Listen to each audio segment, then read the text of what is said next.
एक बार की बात है, एक छोटा सा तालाब था जिसमें बहुत सारे मेढक रहते थे। एक दिन कुछ छोटे मेढक तालाब के किनारे खेल रहे थे। तभी उन्होंने एक विशाल हाथी को तालाब के पास आते देखा। सभी मेढक हैरान हो गए क्योंकि उन्होंने कभी इतना बड़ा जीव नहीं देखा था। वापस तालाब में आकर छोटे मेंढकों ने अपने माता पिता को हाथी के बारे में बताया। एक बूढ़े मेंढक ने उत्सुकता से पूछा, वो हाथी कितना बड़ा था? छोटे मेंढकों ने उसे बताया कि हाथी बहुत बड़ा था, इतना बड़ा कि उन्होंने पहले कभी ऐसा कुछ नहीं देखा। बूढ़े मेंढक को ये बात अच्छी नहीं लगी। उसने सोचा कि वह भी हाथी जैसा बड़ा हो सकता है। उसने अपने शरीर को फुलाने की कोशिश की, अपने पेट को बहुत जोर से फुलाया और पूछा, क्या मैं अब हाथी जितना बड़ा दिख रहा हूँ?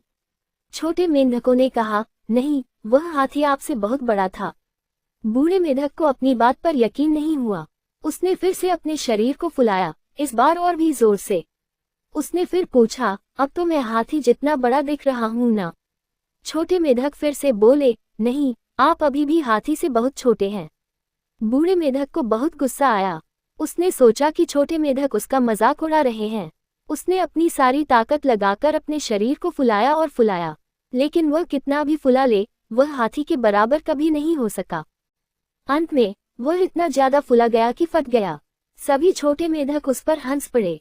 कहानी का संदेश, ये कहानी हमें सिखाती है कि हमें अपनी क्षमता के अनुसार ही कोशिश करनी चाहिए। दूसरों से तुलना करने और उनके जैसा बनने की कोशिश करने से हमें नुकसान ही होता है। हमें अपनी ताकतों को पहचानना चाहिए और उन्हीं के अनुसार आगे बढ़ना चाहिए। तुम्हें क्या लगता है इस कहानी का मतलब? क्या तुमने भी कभी ऐसा कुछ किया है?